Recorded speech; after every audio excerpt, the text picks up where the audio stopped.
Et oui, c'est vrai que voir l'or perdre quasiment 20% depuis le début de la guerre en Ukraine, c'est quand même une surprise. Donc c'est d'où cette question, l'or a-t-il perdu son statut de valeur refuge? Bonjour Pierre. Bonjour David. Pierre Sabatier, économiste et président du cabinet PrimeView.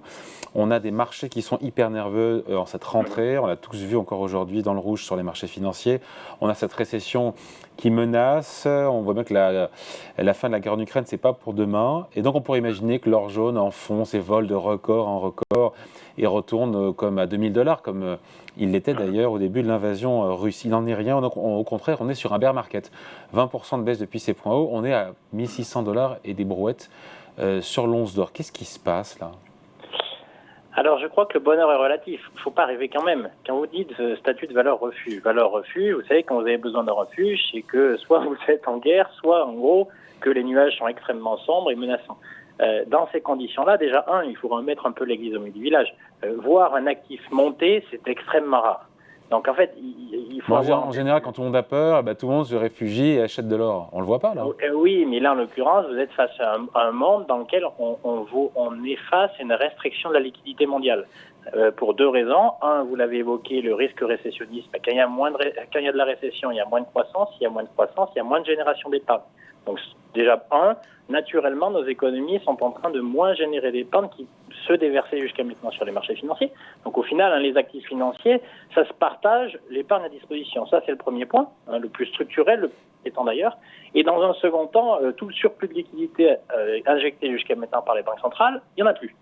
Et donc, il faut quand même avoir en tête qu'aujourd'hui, il y a un effet compétition sur la liquidité mondiale qui n'existait pas jusqu'à maintenant. C'est la raison pour laquelle vous pouvez être face à un marché dans lequel tout baisse, l'or y compris. La question fondamentale, c'est que le statut de valeur refuge, si ce n'est en fait à avoir de l'argent sous son oreiller, le statut de valeur refuge, il doit être considéré relativement aux autres actifs. Et c'est là où je me porte. Mais ça baisse d'autant. En fait, finalement, pardon, je coupe, le marché obligataire, les obligations, les actions, l'or, tout baisse quasiment pareil de 15-20% depuis le début de l'année. Non, je ne crois pas.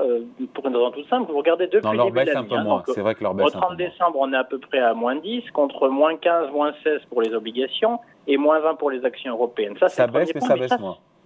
Et ça baisse, mais ça baisse moins. Mais attention, on va même au-delà. C'est-à-dire que si vous regardez en fait l'or en euros, parce que vous savez, quand vous êtes un Français, et donc vous possédez en fait de l'or, donc vous regardez en fait l'évolution de l'or en dollars. Mais ce qui vous intéresse, vous, c'est l'euro.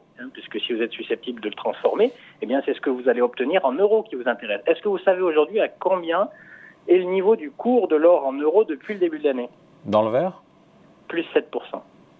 Donc, c'est l'effet change sur le dollar. Évidemment, c'est-à-dire qu'en fait, déjà en monnaie, en dollars, en monnaie d'échange, l'or quand même baisse 2 fois moins que le reste, que les actions, moins 10 contre moins 20 pour les actions, moins 16 pour les obligations. Et après, derrière, le double effet, c'est que vous avez aussi tout le gain associé à l'effet change, qui fait que clairement, aujourd'hui, quand vous dites l'or perd-il son statut de valeur refuge, je dirais bien au contraire. Depuis le début de l'année, il l'a plus que conservé et renforcé. Bon, et donc, mais malgré tout, l'or subit quand même le durcissement, encore une fois, des politiques monétaires des banques centrales. Oui, bien sûr. Et la flambée du dollar aussi, c'est un handicap pour le métal précieux, parce que pour ceux qui ne sont pas investis en dollars, qui doivent acheter de l'or dans leur devise, ça coûte évidemment plus cher à cause de la flambée du billet vert. Et on sait que l'or ne rapporte ni intérêt, ni dividende, donc en période de taux élevés, l'or est pénalisé à la fois par ces taux plus élevés liés à ce que font les banques centrales, mais aussi au dollar pour les investisseurs non américains. Alors oui, là où vous avez raison, c'est que d'une certaine manière, plus les taux montent, plus on va dire l'attractivité relative de l'or qui ne rapporte pas de coupons, ou de dividendes si vous êtes en action, ou de coupons si vous êtes en obligation, bien naturellement, en fait, l'or, c'est l'or. Voilà, tout simplement. Donc vous ne misez que sur le statut de valeur refuge, sur la valeur relique que constitue l'or, dans l'inconscient en fait des investisseurs. Mais pour être très concret, vous pouvez utiliser cet argument de l'attractivité relative de l'or vis-à-vis des obligations ou vis-à-vis des actions. Celui-ci deviendrait moins attractif. Encore une fois, les chiffres ont la dent dure. C'est-à-dire qu'en euros aujourd'hui, c'est un actif qui est positif depuis le début de l'année, quand tous les autres perdent entre 10 et 20%, entre 15 et 20%. Donc c'est pas aberrant comme cours, $1600 l'once? Alors, non, parce que vous n'oubliez pas quand même le préalable de mon propos, c'est que là, le statut de valeur refuge, il est tout de même relatif aux autres actifs. C'est toujours la même chose. Hein, c'est celui qui perdra le moins qui, à la fin, bénéficiera du pouvoir d'acheter le plus important. Donc, celui qui a le moins perdu dans la période en fait de baisse globale. Aujourd'hui, on est face à une restriction de liquidité mondiale pour deux raisons. Un, on l'a choisi avec les banques centrales, et deux, la récession nous amène à ce que nos économies génèrent moins d'épargne à disposition des marchés financiers. Tout ça fait que tout baisse. Maintenant, la question de fond, c'est qu'est-ce qui baisse le moins?